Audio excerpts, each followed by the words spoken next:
There are few things that are certain in this life: death, taxes, and whenever the Detroit Lions lose, they will always bounce back with a much improved effort, as was the case on Sunday with a dominant 44 to 22 win over an admittedly beat up Washington Commanders team to get the Lions back to the win column, get the vibes feeling good.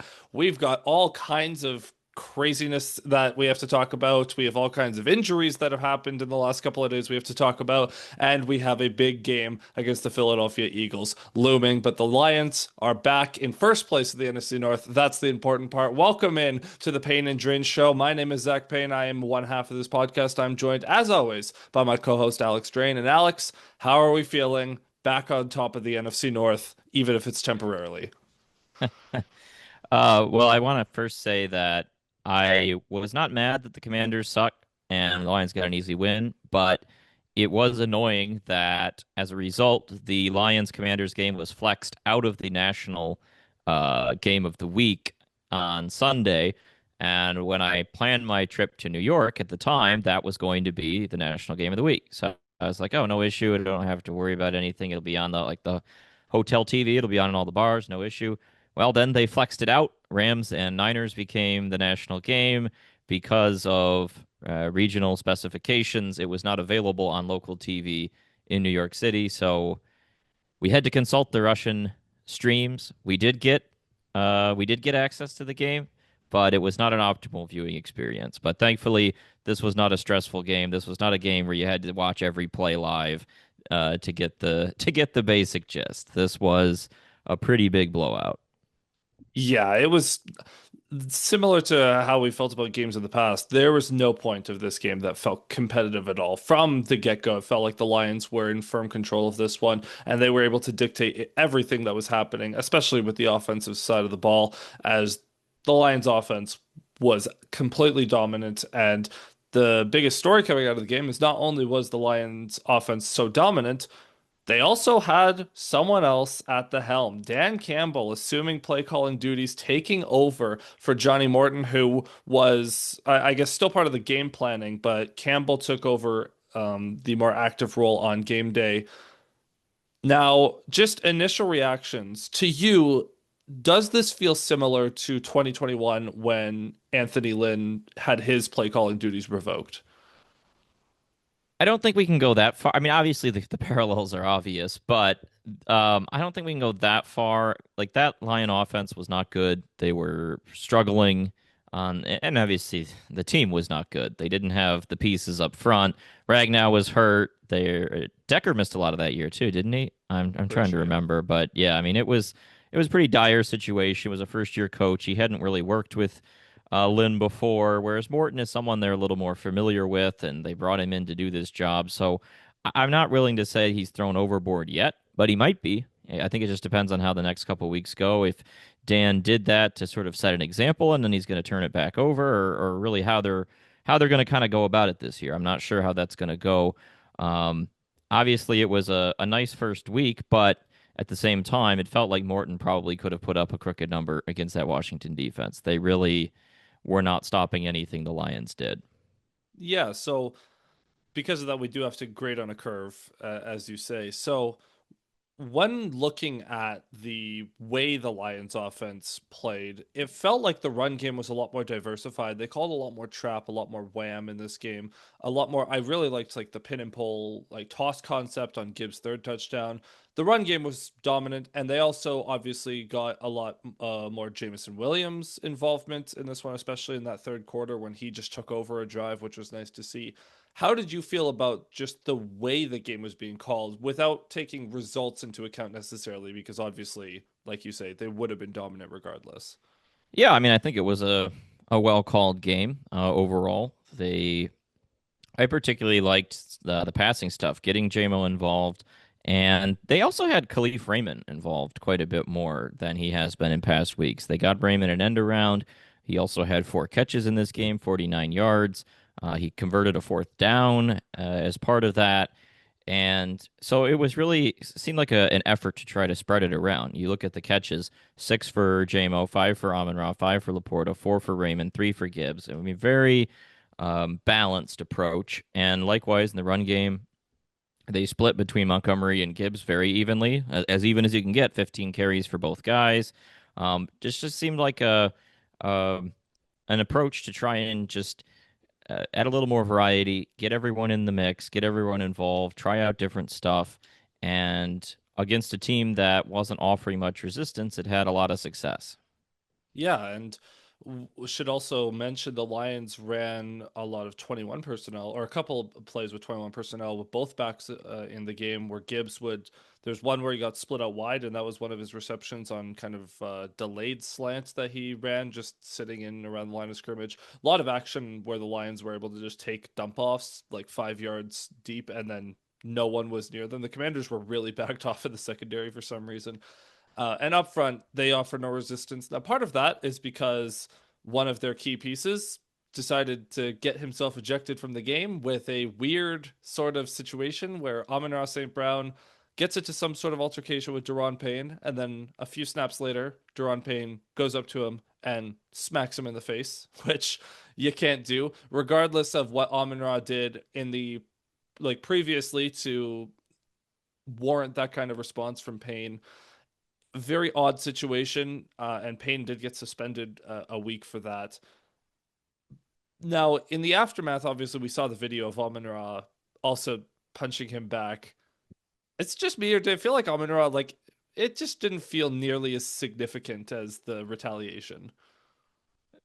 Yeah, I mean, that whole thing was just so strange to me. Like, I I get it's a frustrating season for the Commanders, but this wasn't a game that was like overly physical. It didn't feel like anything that was bubbling out of control. There hadn't been a lot of cheap shots or anything, and the Commanders just seemed to express their frustration maybe about the whole year in a way that was unjustified. And the Lions obviously had to respond to some degree, but I don't think the Lions had any intention of making this some sort of tough, cheap shot kind of game. It just became that. And, I think they did their best to work around it and not get, um, you know, lose their head totally because it was a little testy there for a bit. Yeah, and it was that second quarter where Payne gets ejected. The next play, Javon Kinlaw jumps offside, then spends 30 seconds clapping in Goff's face for some reason. That was very bizarre. Quan Martin, who you'll remember had the pick six in the divisional round last year, he had a weird altercation with Dan Skipper while Skipper was like on his back on the ground and he like jumped on. Very bizarre behavior from the Commanders. Regardless, with Jerron Payne ejected, the offensive line, they were dominating anyways, but very dominant game from the offensive line. I was really amazed, especially by Tate Ratledge, who I thought had a great game as a road grader in the run game. And as a result, when the offensive line does well, Jahmyr Gibbs able to completely take over with his burst and acceleration to hit some of these open gaps. He had, I think it was like a buck 72 in total yards, which is third or on his career best so far, and three more touchdowns. He's up to 41 touchdowns in 41 games, nearing the Lions' top five list for all-time touchdown scores. He's one behind Amon-Ra St. Brown, despite playing 30 less games. Just outstanding from this run game, and Montgomery had some nice runs in there as well.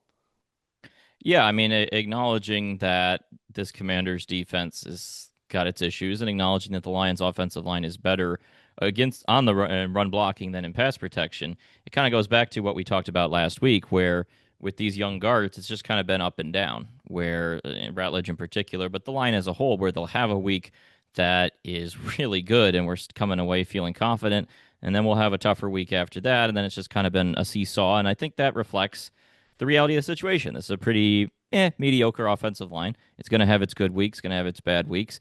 It'd be nice if they could start stacking weeks on top of each other that are productive, but um, if nothing else, good to kind of get a little confidence back going up against Philadelphia this week, which is going to be a real challenge for that group. And especially on the ground, this was as good of a showing as you could have, and hopefully they can carry it forward a little bit into this next game.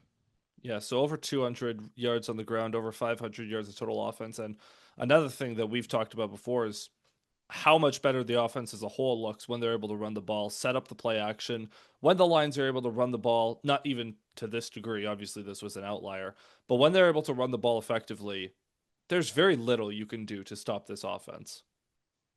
Yeah, I mean it's Goff is so good as a play action passer, and it prevents the opposing pass rushes from pinning their ears back and just going to try to get the quarterback. That if you can't stop the Lions' run game, it's over. I think it's just the game is over before it starts, and that's all that really needs to be said. And the Commanders didn't, and this is a worse Commanders team than the one we saw in the playoffs, but you do have that just little bit of wonder of like, could this have been a little bit of the window of like, what if the Lions have been able to consolidate an early lead in that game in the playoffs and just let the run game do their thing? Because the moment they fell behind and got off script, everything cascaded from there. But when they are in their element and they're leading and they're able to do the bread and butter on the ground, it's a real dandy to watch.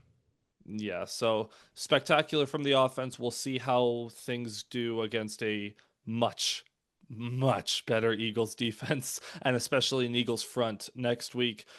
On the other side of the ball, defensively, I'll be honest, this was like the least I've ever had. Like, I don't have that much to say about the defense. They were just kind of fine. There not a ton of noteworthy plays, not a ton of action. Brian Branch had a sack and a half, which was nice to see, but no turnovers in this one. The defensive line was just okay. They held their own, but they were getting beat off the line a little bit. Linebackers played well. The secondary played perfectly fine. You give up 22 points. Just kind of like an okay game. Like, I don't know. What's your read on it? Well, discussion time. Where does Marcus Mariota rank in backup quarterbacks in the NFL?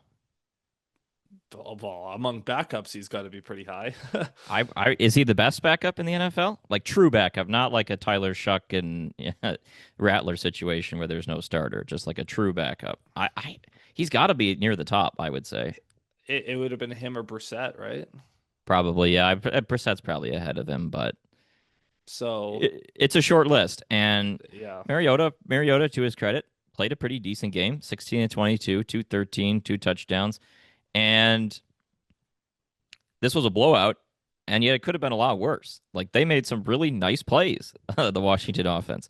They had some nice catches. I mean, there was they converted two or three fourth downs in this game. I'm trying to remember, but yeah, they were 3 of 3 in fourth down this game. There was like 4th and 5 where Millet's in good coverage, and it's just a dime from Mariota, and there was a couple of those in this game where like credit to them, this could have been somehow a lot worse than it actually was. And I didn't hate what the Lions did defensively, but I've kind of felt like the 22 points was a bit of a hat tip to Washington's offense rather than major problems with Detroit's defense.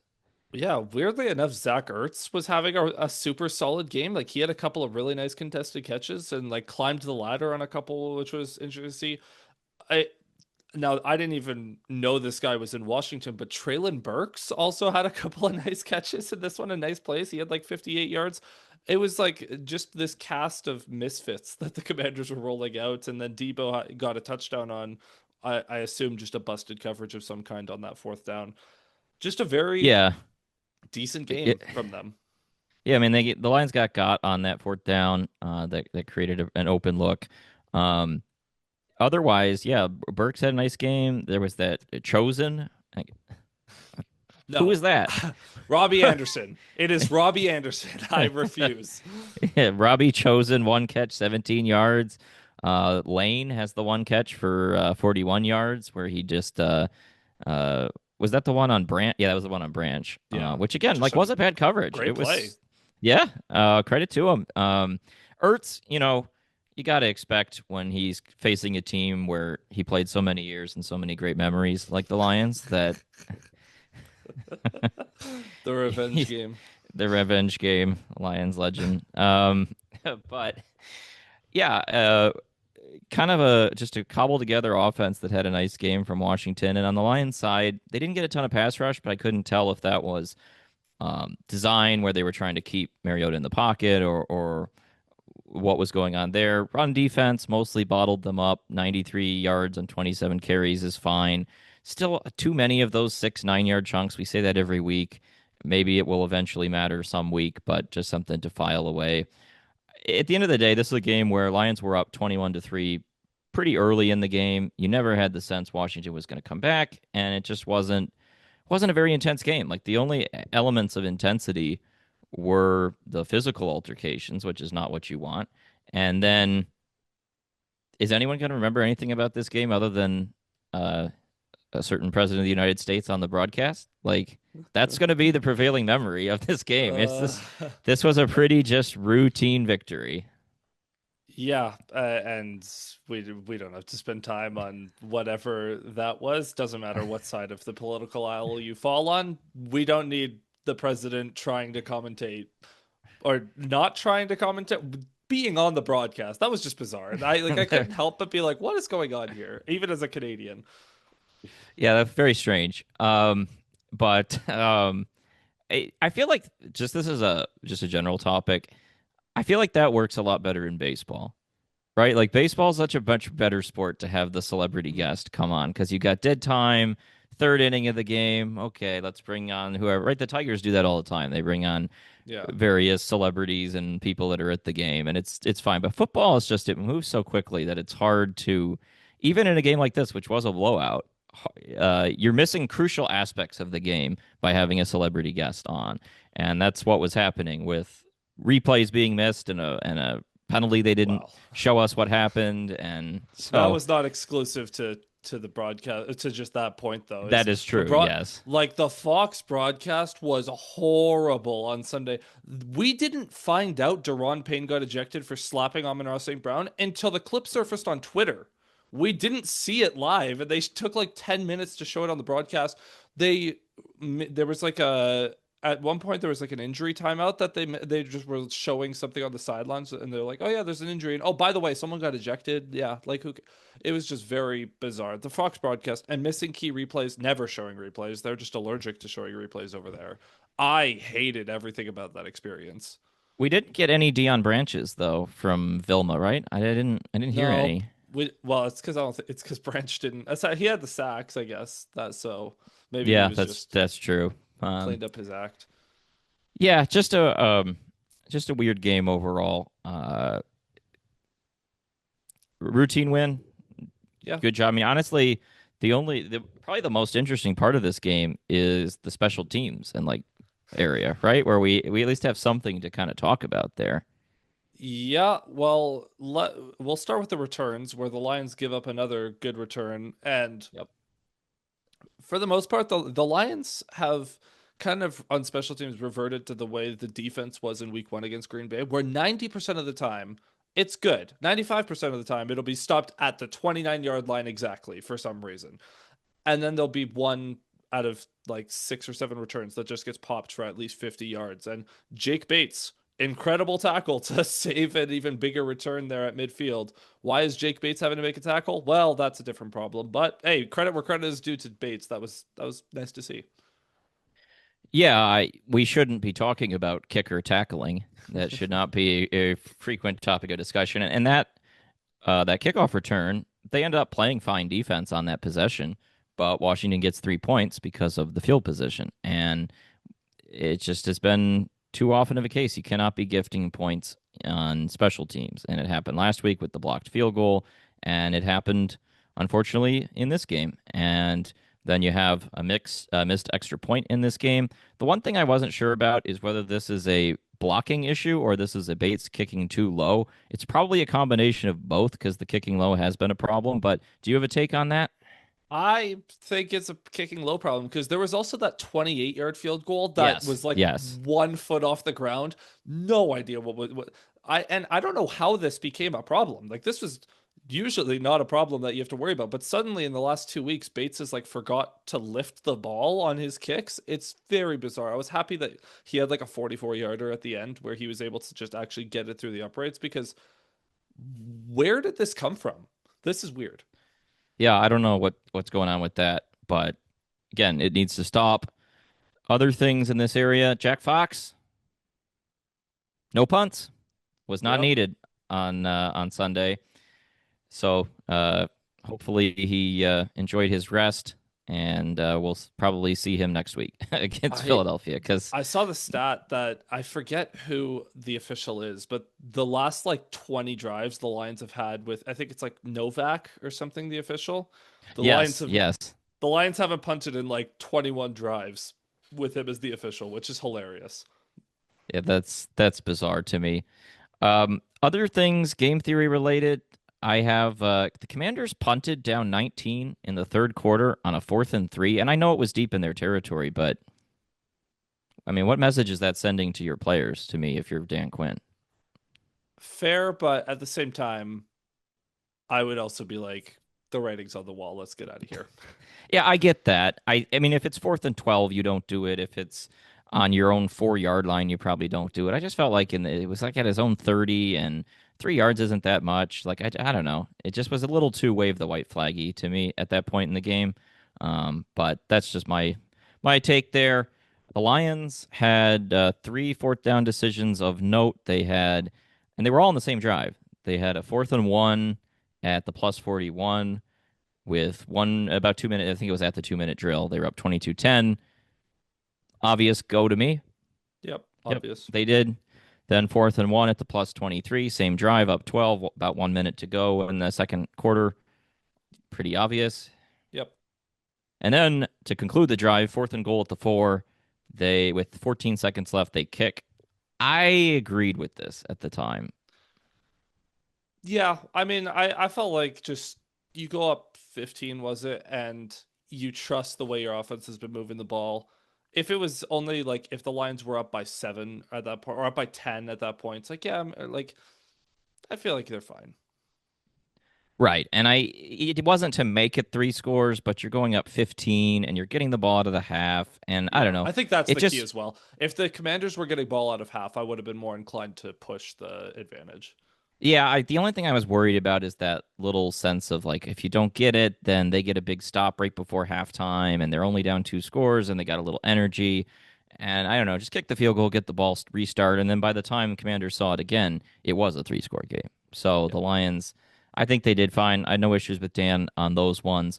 They also had the decision that confused a lot of people. They went for it for two, which seems like it was related to the penalty. The penalty Well, moved it to the yes. 1 yard line.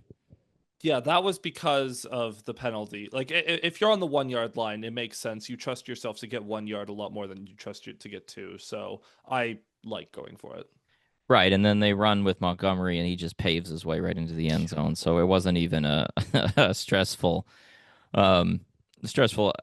situation. But that one did. There was a lot of people online that I saw that were confused as to why they went for it there. Um, that's about it from that aspect. It's just I've said this before. It's nice that the Lions just have so many of these routine wins under Dan Campbell, where there's no stress, no sweating, um, just crisp. And this was probably one of their most complete efforts of the year, I would say. Probably up there with the Bears game. And obviously, that's the other game where they scored a gazillion points. So those two things are certainly tied together. And both games had revenge aspects. You had the Ben Johnson revenge, and then you had the playoff revenge. So something to file away as we have important revenge games of note coming up against Green Bay on Thanksgiving and then Minnesota on Christmas. Yeah, I will say for the revenge aspects here, the second Daniels got hurt, the revenge narrative kind of went away for me because I like the Commanders for as much as the Commanders won, it felt a lot more like Jaden Daniels beat them last year, and also the Lions made a ton of mistakes. The second he was hurt, I was not concerned about winning this game, and I also was just like, I don't hate the Commanders. I just kind of was No, frustrated that Jaden Daniels is so good. yeah, it was hard to. I mean, honestly, the Lions beat themselves. Injuries also beat the Lions. There were a lot of problems in that game. But I think just from a standpoint of a coach, you go into the Yeah. season Oh yeah. telling your players that's a game we have to circle. And it's nice that at least on some of those games that were obviously of intrigue coming into the year, they've been really focused and they've had pretty good efforts. So hopefully they can keep that up as the season goes along and we have some big divisional games where uh, revenge will be on the line. Yeah, so now getting into some of the other scores around the league. Over in Germany to start the day, Jonathan Taylor is having one of the most spectacular seasons a running back can have. 32 carries for 244 yards, 3 touchdowns, also added 42 yards through the air as the Colts beat the Falcons in overtime. One of the craziest mid-offs, honestly. Like the Colts, I know they have the good record, but come on, they're not an 8-2 caliber team. And the Falcons are kind of scrappy, like mediocre and scrappy, like they always are. But that was a fantastic end to that game. Yeah, I didn't see much of this game. It does seem like the Colts have fallen back down to earth a bit um, since their blistering start to the season. Obviously, they do get the win here, but being locked in a game with a team like the Falcons is not really necessarily indicative of a top-notch team. But the Colts go into the bye, and then they'll play the Chiefs coming out of the bye week, which will be a awfully interesting matchup. See how that one goes. As for the Falcons, I saw this tweet on my timeline the other day that was from a Falcons fan talking about how like the franchise peaked in 2016 and we've just been lost at sea since then. And I really sat down and thought about it and I was like, they haven't made the playoffs since then, right? Did they make it? Did they make it after I the think they did. Did they have a year where they snuck in at 8-9 and then got crushed? I'll check that, but it just feels like this franchise has been They certainly, if they did make it, were not convincing. flopping around like a fish out of water the last few years. And Yeah. I just don't know what the direction is for the Falcons moving forward. Well, and it's a shame because they have good young pieces. They have Bijan Robinson, who's one of the best young running backs in the league. They have Drake London, who's emerged as a legit number one, and they don't have anything in place to support them. I guess they have a pretty good run blocking O line, but they just don't really have like Michael Penix is okay. Yeah. He's better than Kirk Cousins. Their defense is okay. They got AJ Terrell, who's I really like, but aside from that, eh. So yeah, just directionless. Yeah, so they made the playoffs the year after the Super Bowl. They beat the Rams and they lost to the Eagles. They have not made it since. So this will be year number 8 without playoffs for the Falcons at 3-6. And they have gone Jeez. 7-9, 7-9, 4-12, 7-10, 7-10, 7-10, 8-9, and now this year presumably 7-10 or something like that. Remarkably consistent. They are the like to correlate. They are the Calgary Flames of the NFL. It feels like. Yeah, it's feel bad for Falcons fans, but another tough year for them. Yeah, the Baltimore Ravens defeat the Minnesota Vikings in a game where the Ravens didn't even necessarily look that convincing. JJ didn't have a great day, 20 for 42, touchdown, a couple of picks on some weird plays, some weird. Him and Justin Jefferson are struggling to get on the same page. Jefferson had 4 for 37 on 12 targets. Jordan Addison had 11 targets and only 3 catches. He's got to get on the same page as his star receivers. Yeah, strange to me. Is JJ only good in divisional games or something? Because he was good against the Bears at the end, and then against the Lions. But Yeah, he's pretty good uh, against the Lions. right, it wasn't like incredible, but he did make some plays in that one. So I don't know. I'm not sure what's going on with the Vikings at the moment. They I got the think Bears they're coming up, so yeah. That's well. So that was the interesting thing about the 1 o'clock viewing window that we should talk about is that you had both teams looking like they were going to lose fairly convincingly, and then both teams attempting valiant comebacks. Vikings came up short, but the Bears succeeded, which was pretty frustrating. On the other hand, I'm still not really scared of the Bears, even at six I and don't know. three. I mean, you had a last second comeback against the Giants who lost Jackson Dart halfway through the game. Like, congrats, you stopped Russell Wilson on a game winning drive attempt. Like, not an accomplishment, man. I mean, good for them to get to 6 and 3. They're second in the division right now. They're gonna come back down to earth. And they might make the playoffs. That is a full that is within the realm of possibility just because of their schedule. You can get to 9, 10 wins if you're the Bears and make the playoffs. But when they make the playoffs, that I'd rather play them than the Rams or the Oh, any of the oh, than any of these other teams that are in the NFC or the Packers. Like without if you question. like all of these other NFC playoff teams, I'm like, yeah, I would take the Bears like over the Rams, the Packers, the Niners. No one else is really in the mix right now. The Seahawks, if the Rams won the division, I'm taking the Bears every time. So if they could stay in that playoff picture and the Lions are going to be around that 2 or 3 seed probably if they win the division or they're going to be on the road. Yeah, not a bad situation to be in. Yeah, I mean, looking at the Bears' schedule, we've talked about this a few times. It's definitely backloaded. To me, it seems like it's going to come down to what do they do against the Packers. Yeah, Like those please two move on on games this. are those two games are really going to swing things because they have the Vikings game, which is on the road. Eagles on the road probably lose. Browns at home, they can probably win. And then you're just looking at those teams that are right in that same bucket with them, Packers and then Niners, who are also 6-3. Those three games feel like they are going to um, probably swing the season for the Bears, as well as the final game against the Lions. I mean, it's totally conceivable you could go into that game with the Lions needing a win to win the division and the Bears needing a win to get a wild card spot, which could make it very interesting and possibly the Sunday night season-ending game. That's not out of the question. Yeah, we'll see. I mean, I don't know what other games are even in week 8. Like the Packers, Vikings, eh, they've got. There's really not a whole lot of decent matchups, it seems like. Ravens, Steelers might be for the AFC North. That'll probably be one of them.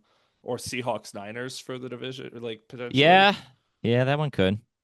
Yeah, so we'll see. We'll see as the season winds down. Aside from that, the most shocking game of the week, the Dolphins beat the brakes off the Bills. Why are the Dolphins suddenly snapping into weird weeks where they dominate their opponent, no matter who it is, and then reverting back to being bad? I don't get what's happening over there. Yeah, I have no idea either. I didn't see any of this game. I just saw the score on the bottom line, and I I was just like, saw what? Devon Achan kept getting huge touchdown runs. I'm like, what is happening? Yeah, I kind of crazy. And the box score, interestingly, is pretty even, 376 to 370. Bills actually outgained the Dolphins, although on more plays, so yards per play was pretty clearly in the Dolphins' direction. And they got a huge lead early. They were up 16-0 at halftime, in part because the Bills had a fumble and a turnover on downs. And then the Bills they pulled within 23 to 13, but then immediately give up another touchdown, and that was basically it for them. I still think the Bills are a contending team, but some of these losses to the Falcons and to the Dolphins are showing some signs of vulnerability with Buffalo right now, and they've got Tampa coming up. They've got road games against Houston and Pittsburgh, not incredibly tough teams, but could lose those. And then you have to go at New England later, and then you have the Eagles on the 28th. Um, Tough. Considering the remaining schedules, it feels like New England winning the division is almost a foregone conclusion at this point. I mean, they would have to really choke Yeah. against terrible teams to not win it. And they've been lighting up these terrible teams all season. So, and the Patriots, they did beat the Buccaneers in what was a very good matchup. Drake May continues to be fantastic, and the Patriots remembered that they drafted a running back in the second round. Finally, glad that Mike Vrabel stopped hating this rookie for no reason, as Travion went nuclear against the Buccaneers. Yeah, and that's an impressive win. I mean, I've been kind of saying that New England was banking wins against lesser teams as a kind of pejorative, but they went up against a pretty solid team in the Buccaneers and they took advantage. And 28-23 victory came down to the wire a little bit, but they were able to close it out. They're 8-2. I still don't know if they're a true Super Bowl contender, but they're Mm, certainly looking like they will be a team that will be one within a few years they're if they certainly more keep real building. than the Colts. The Patriots are a lot more Yeah, legit than the Colts are at the same yeah, record. I think that's fair. Aside from that, the Seahawks beat the Cardinals in absolutely dominant fashion as the Seahawks back-to-back weeks of just destroying their opponent out of the bye. They look pretty impressive, although they can't really run the ball. Sam Darnold, JSN connection is insane, and their defense has been very opportunistic. The Rams, pretty convincing win over the Niners as well, as that NFC West race is heating up. There was a very ugly game on Sunday night with the Chargers and Steelers, and there was an even uglier game on Monday night featuring our friends in Green Bay, as the Packers are incapable of playing an aesthetically pleasing game. They lose 10-7 to the Philadelphia Eagles. I don't know where to start. What a bizarre game. So is Matt LaFleur's job on the line now? No shot. There it can't be. He's like I'm I'm convinced a lot more of the narrative that he's doing his best with a quarterback that is prone to hero ball than I am that he's a bad head coach. Yeah, I mean, I think that there's like a case to be made that he struggles with some things about being a head coach, like some of the penalties, like just the Sure. getting the team disciplined, and they've had some special teams issues over the years. But there's no question he's a good offensive mind, and they've won a ton of games with him as head coach. So I don't know. I feel like he needs more time to be proven that he's not a good head coach versus just the I don't know. It just S- feels like with that team the expectations got way too high after week one, and now there's like a little bit of a course correction back to maybe what they always were. Well, and we talked about before the season, was this team of Micah Parsons away from a Super Bowl? No, they never were. And It w- the league is so wide open this year that they might just mess around and do something in the playoffs. We've seen that sure. they are capable of playing good that time of year. But with Matt LaFleur, like we've had this conversation before about comparing him to Kevin O'Connell in Minnesota, and it always felt like the difference between those two is Kevin O'Connell did a better job of hiring a staff around him. Yep. Yeah. So This was just such a very a listless performance by the Packer offense. I mean, obviously again, the TFL on the fourth down being ugh, the defining moment of the game, but just woof. yeah, like I've got no words for watching this Packers offense. They when they can hit the like we talk about the Lions offense, when they run the ball, they're really good and they can do whatever they want. The Packers offense is so deep ball dependent. Like they if they don't connect on their deep shots, they've got nothing at all. It's just terrible. Well, especially considering it's what they go to on fourth down so much. I mean, they have the deepest average depth of target on fourth down I've ever seen. So Yeah. it's certainly a big factor. Yeah, and they have some injuries like Golden has been out, and I know I think didn't Dobbs get like I don't know if he was banged up coming into this game, but they've got injury. Oh, Tucker Kraft is the big one. That's what I was forgetting. Like they've got some injuries on at their skill positions, but Yep. Jordan Love, man, at some point you got to just make a play. Like this guy who's being paid $55 million a year certainly doesn't look like someone who elevates the guys around him. Yep. Uh, he's a perfectly fine quarterback, but I need to see more from him in the big games, the big moments. It just hasn't been there for me. They've been a team that's been able to beat not very good teams over the years, and when it's worked, he's thrown to pretty wide open receivers. But the processing as an elite quarterback to me, and just the accuracy. I mean, his accuracy's kind of been up and down over the years. It just hasn't been there. Season on the line, you need a quarterback to deliver a solid game from start to finish when you need it most. Are you trusting Jordan Love or Caleb Williams more? I think it still has to be Jordan Love at the moment, but Okay. Caleb's maybe closing the gap. We'll see. The Bears are the same thing in terms of we need to see them Yeah, that's fair. do it On against real teams. on the other side of the ball, the Eagles technically moved the ball better, although they were hardly very convincing. Saquon Barkley, 22 for 60. There was one, I gotta say, there was a weird narrative going on about how like I saw a narrative floating around. I think it was Coward or something, like Colin Coward put out like Micah Parsons can't stop the run. He whatever. And then Micah Parsons came out and like was like, "What do you mean we held Saquon to 60 yards?" And then everyone was quoting that and being like, "Yeah, but you tripped him and got away with it." And like he should like there was that weird sequence where he got away with the tripping. But aside from, I mean, the Packers defense still looks pretty good. Maybe I don't know. Was the Packers defense good or was the Eagles offense bad? I mean, is the Eagles' offense good? Like that's the question we've kind of been asking all year. I don't know. They had another, and we'll have to talk about this play in a second with regards to the Lions, but another egregious false start that they get away with on a tush push as that play where officials refused to call it correctly. But the Eagles' offense on the season, 24th in total yards per game, 25th in passing yards. They pass for less than 200 per game. 21st in rushing yards, although 111 is okay, is not even that bad. They're 27th in third down percentage, but they're 12th in points, averaging 24. Opportunistic. Yeah, it. I don't know. the Eagles are just such an interesting team because they oscillate between good vibes and bad vibes. Um, Do they have good just vibes though, or is it just a bad vibes team that sometimes wins to squash it because for a week? they're so talented, they just overcome it. I mean, that's always been the question with them.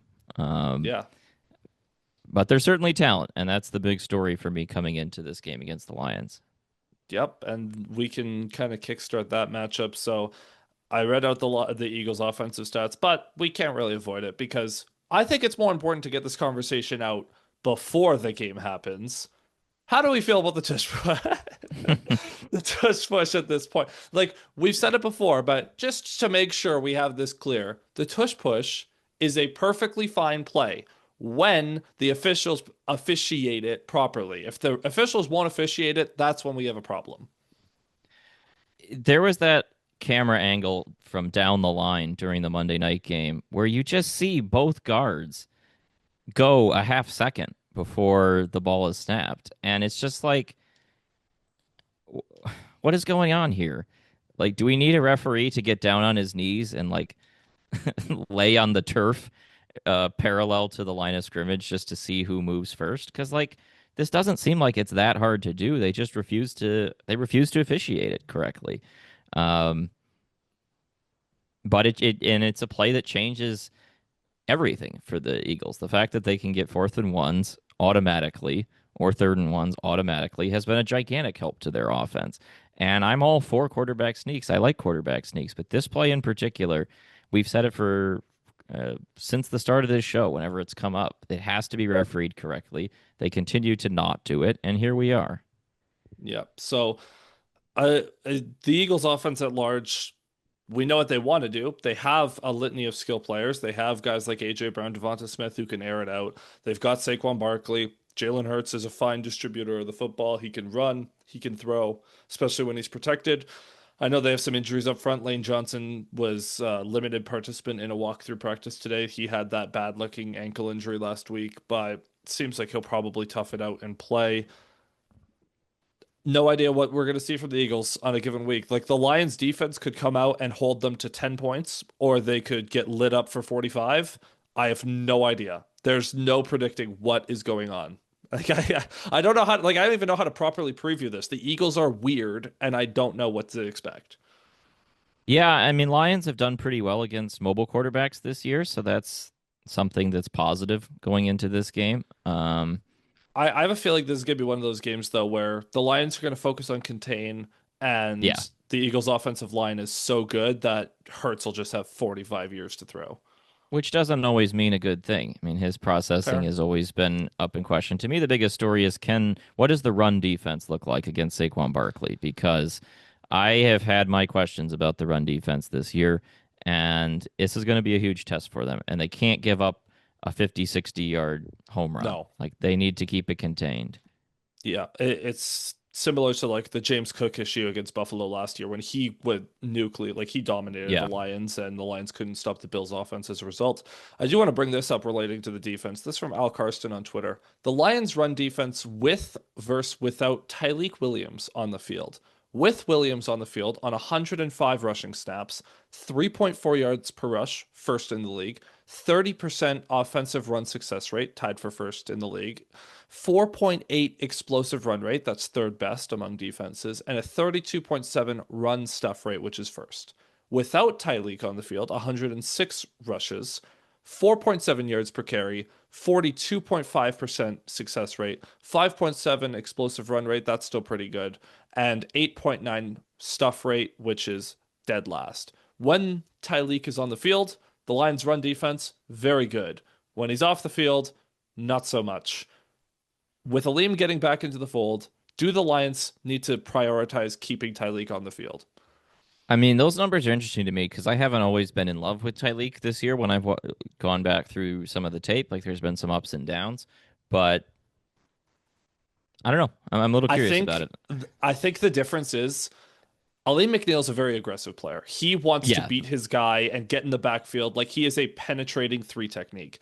Tyleik Williams just stands there and doesn't get moved. He doesn't move, he doesn't get moved, and that allows the linebackers to flow to the ball a lot more easily and effortlessly. So I think the difference isn't necessarily that it's not like Tyreek is getting 45 tackles for loss, but it's that he allows Jack Campbell to get in the backfield a lot easier. He allows Anzalone to get, whereas when McNeil misses, he leaves that gap wide open. Like the 10-20% of the time he does succeed, that's a big stop. But when he doesn't, it's a lot more noticeable. And that's where you get some of those explosive runs up the middle. Yeah, I mean, I think there's been enough positives for him this year as a run stopper that I feel okay. And nose tackle, defensive tackle generally is not the easiest position to play right away in the NFL. That sometimes it does take a little bit of time to learn and beef up and that sort of thing. He should be out there on standard Early downs. downs. Yeah. Yeah, I don't think there's a question about that. And then maybe you lean McNeil a little bit more heavily on later downs. I mean, he's still trying to get up to speed too, so it's not a because Shelter him a little bit more. yeah, I mean McNeil came back in the Tampa Bay game, looked really good. Last 2 weeks, not so good. So he's still finding his footing too. Yeah. So I do wonder with Tyreek. I wonder if they just have him beef up a little bit and be the nose tackle when DJ Reader leaves. Like, I wonder if that's a more natural I kind spot of for was him. guessing that when they drafted him, like that seemed like the logical progression. Yeah, because remember, Ali McNeil, when he was drafted, was a nose tackle too. He had to slim down to play three tech. So Yep. Tyreek, I think that's more of a natural spot for him. As far as the rest of the Lions defense, we have to talk about injuries because the injury report came out today, and oh boy, is it long. First of all, Terrion Arnold, who we didn't mention, when he was on the field, he's been good. He left the game with a concussion, though. He's still in concussion protocol, and he did not practice on Wednesday. Aiden Hutchinson, elbow injury popped up on the injury report. He did not practice. Now, he did say that it's not a big deal, so I expect he'll play, but noteworthy, did not practice. Kirby Joseph, still not practicing. Sam Laporta, back injury, no practice. Penei Sewell, ankle injury, no practice, where there was that scary play in the Commanders game where he left. Came back, thankfully, so it's not long term, but now he's on the injury report. Sione Vaki, no practice. Brock Wright, no practice. Taylor Decker, he is limited practice, which is good to see because he has not practiced a lot this season. Miles Frazier still working his way back. Graham Glasgow limited in practice with a back injury after Tate Ratledge did a somersault and karate kicked him in the back, which was the craziest injury to sustain. And but for as far as the defense, Marcus Davenport and Josh Pascal both practicing again. We've talked about it. I've talked about it extensively. God, the Lions need another run setting edge to be back out there opposite Hutchinson because Hutchinson hasn't been great at it this season, and no one else can do it. Like plain and simple. So please, can one of them be healthy again? Yeah, Pascal or Davenport would be very nice. And seeing TJ Reed start his clock is Yep. very nice to see. It's a little bit later than as we were hoping to maybe get him back around this point. It's going to be a little bit later, but is Thanksgiving a possibility? Maybe. Certainly seems like he'll be available for the Cowboys stretch run game. of this. Yeah, the stretch run of the season at least the month of And December. more importantly, the playoffs. That's what we care about. So as long as he's back by then, should mention Malcolm Rodriguez full practice. Seems like he's going to return to action this week, as so that maybe helps the special teams a little bit that we've been complaining so much about. He's not going to play much on defense, but it'll be good to have him back. Yeah, I mean they took some hits in the Commanders game, a little beaten up, but now it's starting to. Those guys are not out for the year, and some of the guys that were injured longer term are now coming back too, which is nice to see. So hopefully they can get a little bit closer to full health when the games matter the most. Yeah. So refocusing on this Eagles game as we wrap up here, how confident are you that Aiden Hutchinson called this a must-win game? Now, I firmly disagree with that, but how confident are you that the Lions can go into Philadelphia on Sunday Night Football and steal a win? They can do it. I don't see Oh, them as sure. the favorite in this game. I don't see them. I'm not predicting it necessarily. This was always going to be one of the toughest games on their schedule. Road game in moderately cold. Not like shouldn't be. It's Philly in November. Yeah, you Like, never know. It shouldn't be the infamous 2013 Snow Bowl I was game, gonna but say, bring back the snow. yeah, but it could be, I guess. I just don't. I haven't. I've been scared of this matchup because of the interior defensive line and Jalen Carter and what Jordan Davis and those other guys they've got in the middle there against the Lions' interior offensive line and their ability to protect Jared Goff. Like it's been worrying me for a while. It will be a big test if they can show some progress there. And the one thing that is the possibility is those players are like, especially Carter is has as good of a burst as anyone, has as good of an ability to get into the backfield and cause havoc on the quarterback as anyone, but he can get out of his rush lane. And you can take advantage of that.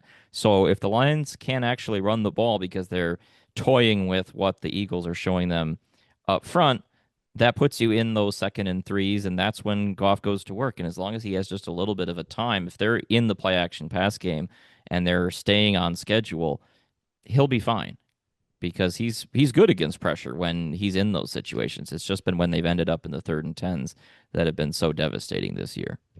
Right. And it is worth noting the Eagles defense is not particularly good against play action. So getting the run game going is going to be enormous for the Lions in this one, bar none. Like that, they have to be able to run the ball. Last thing we should mention before we wrap up. Speaking of, we talked about the injury report. There's another injury that, well, a guy that was injured and now he's back, but he's back with the practice squad, and we didn't hear about it because he was not with the team technically. Ahmad Hassanin Yeah. is back. He's back. We got told that every single team called about getting him on the practice squad, and he said no, and out of loyalty to Detroit. I don't know what to expect from him, but he was fun to watch in preseason with his effort and hustle. So maybe he can be something. I don't know. I mean, We'll see. remember how much freak out there was when he was Cut. waived with the injury settlement at the start of the year, and we talked about this was the scenario that you could envision where he comes back on sort of a handshake deal to return to the team, and it happened. So credit to him, he followed through on his end of the deal. He always seemed like a Dan Campbell guy, seemed really devoted to the team, really thankful to be drafted, and hopefully at some point he can contribute. I don't know if it'll be this year or maybe in the future, but seemed like a promising young player in preseason, and hopefully we can see some of him at some point. I mean, he's got a very like physically strong frame. Learn Yeah. to set the edge properly, and you will be on this team next year. I promise you. Yeah, I mean it's sixth round pick. You never know if those guys are going to come in right away or if they're going to need time. No. And obviously he had injury. What was the injury again? I don't recall off the top of my head. Oh, I don't even remember. I'd have to look it up because yeah, I don't know exactly what it was, but it was obviously it was significant enough It to was need an a injury settlement. So, pectoral injury. right. So Yeah. I don't have a major take on the ramp up from that. If it was going to be, if it was something like a knee, then we could have more of a take. But that just depends on what the intricacy of the injury was. And honestly, I imagine he is probably healthy because to side with a team, you have to pass a physical. So I imagine that he's done that. And I would expect that he's just going to be on the practice squad and the Lions are just going to be able to see what he has in practice. And if he has, that's the thing with sixth round picks. Like we saw with James Houston a few years ago, they usually have one thing. Like James Houston was exceptionally good at beating tackles to the outside and getting in the backfield. If Ahmad Hassanin can have one thing, you can specialize that and be able to use that on Sundays. So we'll see what happens with him. We'll track that over the next few weeks. Aside from that, do you have any other thoughts before we wrap up? No, not really. It's just that we're in a really big period here of the season where you have the Eagles and the Packers in a 3 week span, and you have the Giants in between. I don't know, will Dart be available for that game, or is he a long-term injury? I haven't read anything. I'll go find out. Either way, it's a home game against the Giants. Even with Dart playing well and everything, Scadaboo's out. Like you need to win that game. And so this, if you can go 2-1 in this next stretch and emerge at 8-4, I think you're in good shape to compete for the division down the stretch. If you lose both games to Green Bay and Philly, it could be pretty dicey moving forward. If you somehow went 3-0 and you're 9-3, well, then we're back in number one seed conversations. So this is kind of just a big swing portion of the year, and it always was on the schedule when it was unveiled, and we saw you had those games in a row. So hopefully they've got what they've got. Hopefully they're ready for what the challenges are going to be presented in front of them. Yeah, so Dart has a concussion. He's not going to start this week. That's already confirmed. So he's going to be very questionable for the Lions game. We'll see what happens. As far as, yeah, I think you hit the nail on the head. The Lions, the range of outcomes for the season probably gets narrowed down after this 3 week stretch. If you go 0-2, you're a wild card team. If you go 2-0, you could be the 1 seed. And if you split, you have a if you beat the Packers, you could still win the division. I guess it depends which game you win, Yeah, but that's the big question. yeah. If they beat the Packers, they can win the division. If they don't beat the Packers, they probably don't win the division. That's where we're at. Yep. So we'll see how it goes. This is a game kind of like the Baltimore game at the start of the year. And obviously we found out later where Baltimore actually wasn't very good, but at the time, since the start of the year, I was kind of like, yeah, they're probably going to lose to the Eagles. If you win this game, then it's kind of found money, and to some degree, it cancels out a pretty bad loss against the Vikings 2 weeks ago. And it would be It nice to be would. able to do Yeah. that.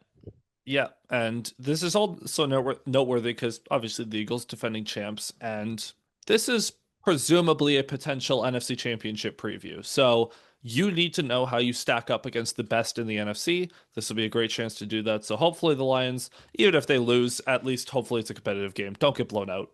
Yeah, and I mean this goes back to we haven't played the Eagles since 2021, right? Was it one or two? Did they play them in 22?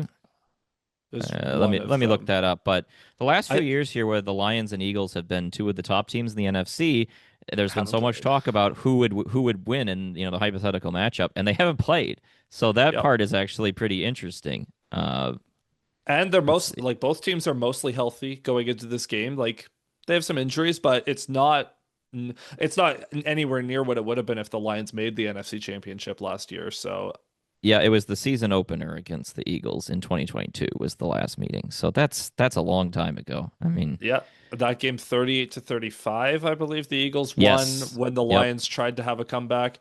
I remember DJ Chark caught a touchdown to cut the lead to one score at the end there, and Jamal Williams had a couple of touchdowns. DeAndre Swift had a nice game. That was an entertaining game.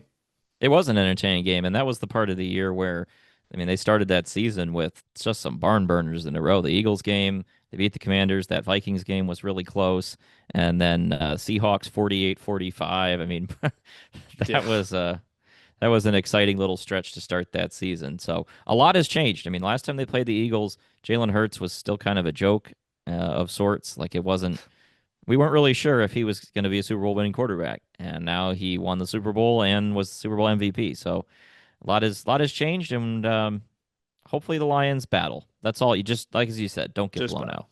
Yeah. So that's going to be it for us for this week. If you've made it this far, consider hitting the follow button and leaving us a review on podcasting platforms. Like and subscribe. Maybe leave a comment on YouTube as well. You can follow the show on Twitter at Payne and Drain. You can find me at ZachPayne41, Alex at Alex_Drain. And we'll see you guys next week recapping this one and previewing a game against the Giants. So until then, all of you listening, have a good weekend. We'll see you next time. Cheers.